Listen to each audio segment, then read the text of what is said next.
السلام عليكم ورحمة الله وبركاته. إن الحمد لله نحمده ونستعينه ونستغفره ونعوذ بالله من شرور أنفسنا ومن سيئات أعمالنا. من يهده الله فلا مضل له ومن يضلل فلا هادي له. أشهد أن لا إله إلا الله وحده لا شريك له وأشهد أن محمدا عبده ورسوله. يا أيها الذين آمنوا اتقوا الله حق تقاته ولا تموتن إلا وأنتم مسلمون. يا أيها الناس اتقوا ربكم الذي خلقكم من نفس واحدة وخلق منها زوجها وبث منهما رجالا كثيرا ونساء واتقوا الله الذي تساءلون به والأرحام إن الله كان عليكم رقيبا. يا أيها الذين آمنوا اتقوا الله وقولوا قولا سديدا يصلح لكم أعمالكم ويغفر لكم ذنوبكم ومن يطع الله ورسوله فقد فاز فوزا عظيما. أما بعد فإن أصدق الحديث كتاب الله وخير الهدي هدي محمد صلى الله عليه وعلى آله وسلم وشر الأمور محدثاتها وكل محدثة بدعة وكل بدعة ضلالة وكل ضلالة في النار. Ayyuhal ikhwah, a'azakumullah, kepada jamaah yang hadir, ikhwan dan akhwat yang mudah-mudahan dirahmati oleh Allah Ta'ala, dan kepada seluruh kaum muslimin yang mendengarkan kajian ini yang mudah-mudahan dirahmati oleh Allah Ta'ala. Ayyuhal ikhwah, a'azakumullah, sebelum kajian ini saya ingin memberikan nasihat untuk saya dan untuk antum sekalian. Kita bersyukur kepada Allah Subhanahu wa taala atas segala nikmat yang Allah karuniakan kepada kita. Nikmat Islam, nikmat iman, nikmat sehat, nikmat afiat. Dan juga kita bersyukur kepada Allah Subhanahu wa taala diberikan oleh Allah taala hidayah taufik untuk mengaji, untuk menuntut ilmu. Ini kenikmatan yang luar biasa yang wajib kita syukuri. Kita diberikan hidayah untuk talabul ilmi syar'i yang merupakan kewajiban atas setiap muslim dan muslimah. Talabul ilmi faridatun ala kulli muslimin. Menuntut ilmu itu wajib atas setiap muslim. Kalau disebutkan muslim termasuk muslimah. Ini nikmat yang besar yang kita wajib syukuri. Betapa banyak orang-orang yang tidak diberikan hidayah untuk talabul ilmi. Jutaan orang tidak diberikan hidayah untuk talabul ilmi. Antum diberikan oleh Allah hidayah untuk talabul ilmi. Maka gunakan kesempatan ini sebaik-baiknya untuk mendapatkan ilmu yang bermanfaat. Antum gunakan kesempatan ini untuk betul-betul menuntut ilmu, mengaji, memperhatikan apa yang disampaikan, memahami. Kemudian antum berusaha untuk mengamalkan dalam kehidupan. Karena banyak orang yang ngaji tapi ilmunya tidak bermanfaat. Itu yang harus dia introspeksi. Kenapa kok tidak bermanfaat ilmunya? Sekian lama ngaji tidak ada perubahan dalam kehidupan. Coba antum perhatikan, ngaji mestinya ada perubahan. Perubahan dalam diri kita, perubahan dalam keluarga kita, perubahan dalam ibadah kita kepada Allah, perubahan dalam kita betul-betul menata hati kita untuk tunduk dan taat hanya kepada Allah, menjaga keikhlasan, ittiba kepada Rasulullah SAW. Begitu juga mengatur waktu kita. Banyak yang menuntut ilmu tidak pandai mengatur waktu. Thalabul ilmi, dia buang-buang waktu dengan sia-sia. Apakah dengan ngobrol, dengan main HP, dengan jalan-jalan, dengan yang lainnya. Coba antum pikirkan, antum talibul ilm mesti berbeda dengan orang awam, berbeda dengan orang umum. Waktu itu sangat berharga dan waktu itu akan ditanya oleh Allah SWT. Antum ingat bahwa Nabi SAW pernah memberikan nasihat kepada sahabat Ibnu Umar. Ibnu Umar masih muda, umurnya belum sampai 20 tahun. Ibnu Umar, Nabi mengatakan kepada Ibnu Umar radhiyallahu anhuma, kun fid dunya ka'annaka gharibun aw abiru sabilin wa'udda nafsaka min ahlil kubur. Kata Nabi SAW kepada Ibnu Umar radhiyallahu anhuma, kun fid dunya ka'annaka gharib, hendaklah kamu jadi dunia seperti orang asing, au abiru sabilin, atau engkau orang yang dalam perjalanan, wa'udda nafsaka min ahlil kubur, dan hitung dirimu termasuk orang yang pasti mati, pasti menjadi penghuni kubur. Hadis ini sahih diriwayatkan Imam Bukhari, Abu Daud, Tirmidzi, Ahmad dan yang lainnya. Tapi kalimat wa'udda nafsaka min ahlil kubur tidak ada dalam riwayat Bukhari.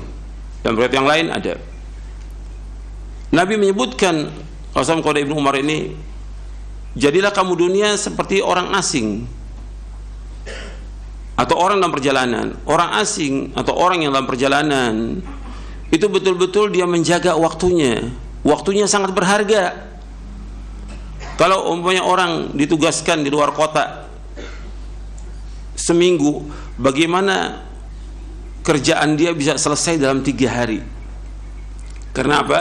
Karena dia kangen kepada keluarganya. Betul-betul dia jaga waktunya itu. Kemudian orang yang asing atau orang dalam perjalanan, mesti dia mempunyai apa? Bekal. Kita ini sedang berjalan menuju kepada Allah. Kita pasti akan mati dan kita pasti akan dihisab oleh Allah. Maka kita wajib mempersiapkan bekal. Bekal yang terbaik apa? Taqwa. Wa tazawwadu fa inna khairaz zadi taqwa wattaquni ya ulil albab. Berbekalah kalian, dalam surah Al-Baqarah, berbekalah kalian karena sebaik-baik bekal takwa. Bertakwalah kepadaku, wahai orang berpikir. Maka mempersiapkan bekal untuk akhirat. Dengan apa? Dengan takwa kepada Allah. Dengan apa? Dengan melaksanakan ketaatan kepada Allah, menjauhkan maksiat, dengan melaksanakan amal-amal soleh sebanyak-banyaknya, dengan ikhlas dan ittiba. Dan juga gunakan waktu kita sebaik-baiknya. Ini waktu kita banyak yang terbuang, luar biasa waktu ini, terbuang dengan sia-sia. Banyak yang dipakai buat HP aja itu berapa jam itu? Itu HP. Buat nonton, nggak ada manfaat sama sekali. Ini waktu yang terbuang untuk jalan-jalan segala macam. Waktu ini berharga. Setiap detik kita, setiap menit kita akan ditanya oleh Allah. Coba kalau antum dari baca HP, dari antum gunakan HP dengan baca Al-Quran. Nih Al-Quran dibaca nih, ribuan kali manfaatnya Al-Quran ini. Bukan 1, 2 atau 10, ribuan kali manfaat Al-Quran untuk baca. Coba sehari bisa nggak kita baca 2 juz? Saya lihat banyak yang ngaji nggak ada manfaatnya. Waktu yang terbuang dengan sia-sia. Main HP, nonton, jalan-jalan. Waktu ini sangat berharga, akan ditanya oleh Allah pada kiamat. Wa an umrihi fima afna, tentang umurnya dihabiskan untuk apa, akan ditanya oleh Allah. Coba antum perhatikan deh. Kemudian Nabi mengingatkan kita di hadis ini, wa'udda nafsaka min ahlil kubur. Hendaklah kamu hitung dirimu termasuk orang yang pasti akan mati. Kalau orang pasti akan mati, besok akan mati, ya udah persiapan dong. Apa yang harus kita persiapkan dari amal-amal soleh dan menjauhkan dosa maksiat. Jangan ada waktu yang terbuang dengan sia-sia, jangan. Kayak waktu untuk baca SMS saja habis waktu kita. WA aja udah berapa habis waktu kita. Coba baca Quran selembar aja enggak. Sehari ini minimal kita 1 juz atau 2 juz kita baca Al-Quran. Belum lagi baca hadis Nabi, belum baca buku yang bermanfaat, belum lagi melakukan amal-amal soleh yang bermanfaat buat kita di akhirat nanti. Makanya setelah itu Ibnu Umar mengatakan begini. Setelah nasihat oleh Nabi SAW, kata Ibnu Umar radhiyallahu anhuma, "Idza amsayta fala tantadhir as-sabah, wa idza asbahta fala tantadhir al-masa, wa khudh min sihhatika li maradik, wa min hayatika li mautik."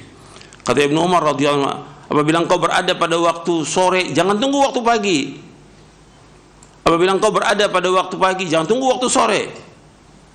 Gunakan sehatmu sebelum sakitmu, gunakan hidupmu sebelum matimu. Jadi waktu ini sangat berharga. Ibnu Umar yang diberikan nasihat oleh Rasulullah SAW memberikan nasihat kepada kita, kalau udah berada waktu sore, jangan tunggu waktu pagi. Apa yang bisa kerjakan waktu sore? Antum atur. Antum bisa baca buku. Ada, saya sudah nulis buku tentang itu. Yang pertama, waktumu dihabiskan untuk apa? Antum baca itu. Yang kedua, dunia lebih jelek daripada bangkai kambing. Antum baca itu, buku itu. Bagaimana ngatur waktu kita dari mulai kita bangun tidur sampai tidur lagi. Sore apa yang bisa kita kerjakan sore? Apa jalan-jalan, ngobrol, seperti anak-anak kecil. Kalau anak kecil minta jalan sore, minta main. Kita mesti berbeda dong. Thalibul ilm. Waktu kita berharga, apa yang bisa kita baca dari kitab-kitab? Di samping zikir sore yang kita baca, apa buku yang harus kita baca? Apa yang kita tamatkan dari buku itu? Dan apa yang kita murojaah dari Al-Quran? Kemudian setelah maghrib apa yang kita baca? Baca Quran lagi pada maghrib. Pada isya apa lagi yang kita lakukan? Menjelang tidur apa lagi kita lakukan? Tengah malam kita bangun apa yang harus kita lakukan? Subuh. Begitu seorang talibul ilm, waktunya sangat berharga. Antum hisab diri antum. Hasibu anfusakum qabla an tuhasabu. Hisab diri kalian sebelum kamu dihisab oleh Allah. Coba ini perhatikan yang seperti ini. Banyak saya lihat waktu yang terbuang. Talibul ilm terbuang. Antum dipilih oleh Allah untuk ngaji, untuk nuntut ilmu. Ini luar biasa. Antum dipilih oleh Allah. Gunakan kesempatan itu. Banyak orang-orang yang sudah dipilih, kemudian setelah itu dia gunakan waktu yang sia-sia. Akhirnya lama-kelamaan udah dia jenuh dengan ngaji. Akhirnya sama dengan orang awam. Terus bagaimana? Ya terus dia berbuat dosa dan maksiat yang akhirnya dalam kehidupan dia su'ul khatimah. Waliyadzubillah. Ini bukan main-main, ini hidup ini betul-betul kesungguhan yang kita akan ditanya oleh Allah. Apakah antum sebagai orang umum yang diberikan kesempatan untuk ngaji, atau antum anak pondok? Kalau anak pondok ada kewajiban lagi di samping antum thalabul ilmi, membaca kitab, murajaah. Antum juga punya kewajiban untuk mendakwakan keluarga. Sama seperti antum juga yang ngaji, meskipun bukan dari pondok, ada kewajiban. Apa sih kewajiban kita kepada keluarga kita? Apa habis ngaji sudah, taruh bukunya, selesai. Apa sih yang saya dapat dari ilmu ini? Apa yang saya harus amalkan? Apa yang harus kita dakwakan kepada keluarga? Ada kewajiban yang Allah firmankan dalam Al-Quran. Ya ayyuhalladzina amanu qu anfusakum wa ahlikum nara. Wahai orang beriman, jagalah diri kamu dan keluarga kamu dari api neraka. Bagaimana menjaga mereka dari api neraka? Dengan melaksanakan perintah Allah, menjauhkan larangannya. Memberikan nasihat kepada mereka dengan nasihat takwa.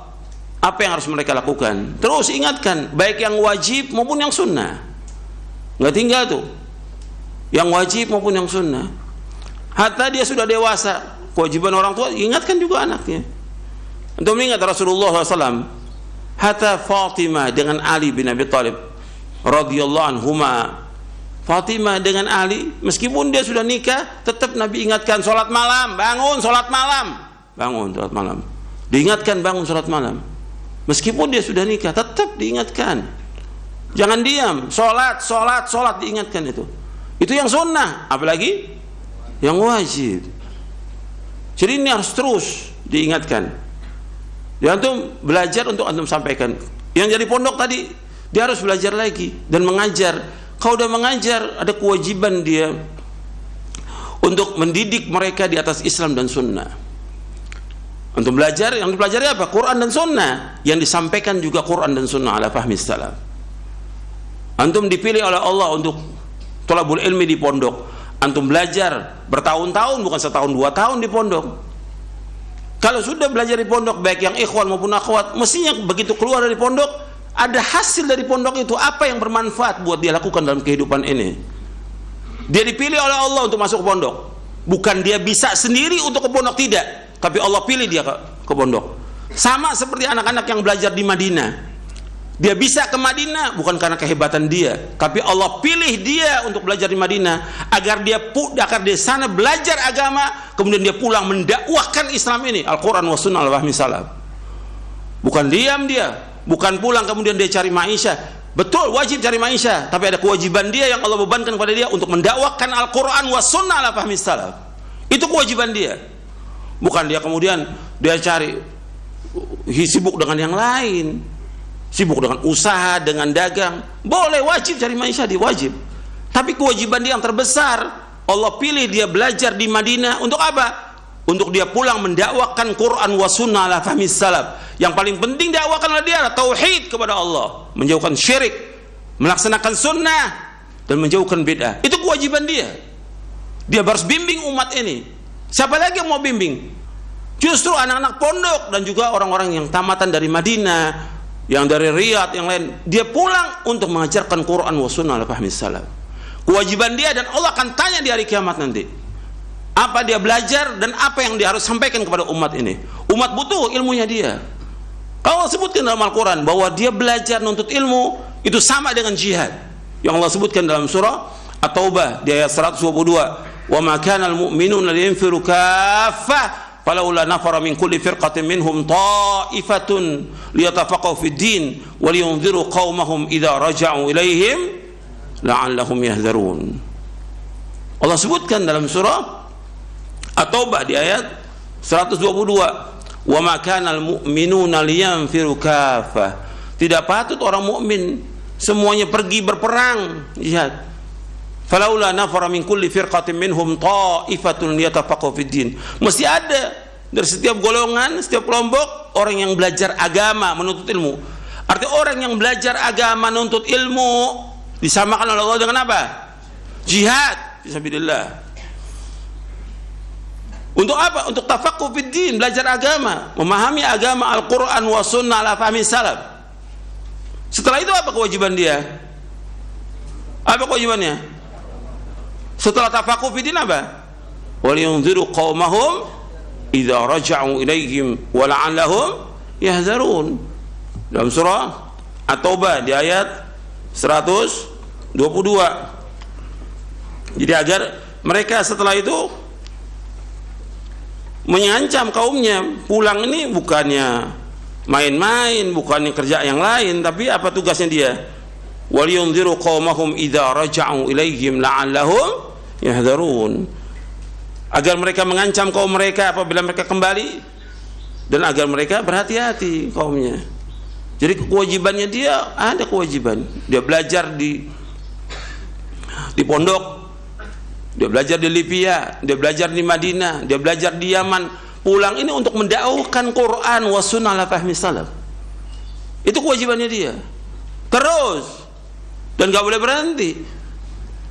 Siang dan malam dia dakwakan, itu kewajibannya dia. Karena Allah pilih dia untuk belajar, maka dia kewajiban, dan ganjarannya besar yang luar biasa. Selama dia dakwakan, selama itu dapat mengalir pahalanya. Man dalla ala khairin kafa'ili, barang siapa menunjukkan orang berkebaikan, dia akan dapat ganjaran terus. Man da'a ila hudan kana lahu minal ajri mithla ujuri man tabi'ahu min ghairi an qusa min ujurihim syai'. Kata Nabi SAW dalam hadis riwayat Muslim, barang siapa mengajak orang pada petunjuk, maka dia dapat ganjaran, terus dapat ganjaran orang-orang yang mengikutinya, dan tidak kurang sedikit pun juga. Ini kewajiban. Jadi jangan ditinggalkan. Kepada yang ngaji tetap harus introspeksi, merubah, artinya kepada kebaikan. Kalau kita nggak berusaha untuk merubah, siapa lagi? Kita jadi contoh. Yang belajar di pondok juga demikian, yang belajar di Madinah juga demikian. Antum kewajiban mendakwakan Quran wa sunnah al-fahmi salaf. Terjun di masyarakat, dakwakan kepada umat ini agar umat paham. Jutaan orang yang tidak paham tentang agama, jutaan. Dan itu kewajiban kita. Apa kita mau biarkan mereka dalam kegelapan, dalam zulumatul jahal, zulumatul syirik wa zulumatul bidah? Mereka dalam kegelapan kebodohan, kegelapan syirik, kegelapan bidah. Kewajiban kita untuk memberikan cahaya kepada mereka. Dan itu tanggung jawab kita, dan akan ditanya di hari kiamat nanti. Makanya perhatikan itu, bahwa ada kewajiban kita yang harus kita sampaikan. Tapi tetap sebelum kita melangkah untuk mendakwakan orang lain, kita dakwakan diri kita dulu. Dakwakan keluarga kita, ku anfusakum wa ahlikum nara. Kemudian dakwakan sanak kerabat kita, wa anzir ashiratakal aqrabin. Ancam keluarga kita yang terdekat, semua keluarga kita ancam. Dakwakan mereka agar mereka paham tentang agama ini. Karena itu kewajiban kita. Kita nggak bisa diam. Siang malam apa yang bisa kita lakukan untuk mereka? Ini kewajiban, dan antum dapat ganjaran besar. Karena tujuan hidup kita, puncak cita-cita seorang mukmin adalah apa? Sorga. Gitu. Dan itu harus dicapai. Bagaimana caranya untuk bisa mendapatkan ini? Jadi harus, waktu itu sangat berharga, antum gunakan kesempatan. Jangan udah nuntut ilmu masih main HP, masih buang-buang waktu, masih nonton, tengah malam masih nonton. Apa manfaatnya antum belajar? Apa manfaatnya antum belajar? Mestinya antum baca Quran tengah malam, antum baca buku yang bermanfaat, antum bangun tengah malam, antum tahajud, antum doa kepada Allah. Manfaat. Jadi harus apa yang kita kerjakan yang bermanfaat. Jangan kita jadi orang yang tidak bermanfaat, jangan. Kata Nabi SAW, khairun nas anfa'um linnas, sebaik-baik manusia yang bermanfaat buat orang lain. Bukan untuk diri kita sendiri, jangan. Apa yang bermanfaat? Kita harus bermanfaat. Ilmu kita harus bermanfaat, dakwah kita bermanfaat, harta kita bermanfaat untuk umat ini. Harus bermanfaat buat umat. Nggak boleh kita ngurus diri kita sendiri. Nggak, semua orang harus bermanfaat dengan apa yang ada pada kita. Jadi kita orang yang mubarak. Wa ja'alani mubarakan aina ma kuntu. Dan Allah jadikan aku sebagai orang yang berkah di mana aku berada. Barokah dia. Di mana dia berada, manfaat hidupnya. Antum harus jadi seperti itu. Thalibul ilm bermanfaat buat dirinya, bermanfaat buat istrinya, bermanfaat buat anaknya, bermanfaat buat orang tuanya, bermanfaat buat tetangganya, bermanfaat buat umat. Antum harus jadi orang yang bermanfaat. Jangan jadi sia-sia, jangan. Jangan berbuat dosa dan maksiat, tinggalkan semuanya. Kita harus jadi orang yang baik. Dengan ngaji ini ingin jadi orang baik, jadi orang yang bertakwa, jadi orang yang saleh, dan juga muslih. Bukan hanya saleh, tapi muslih, memperbaiki orang lain. Jelas sampai sini? Mudah-mudahan bermanfaat. Wassalamualaikum warahmatullahi wabarakatuh.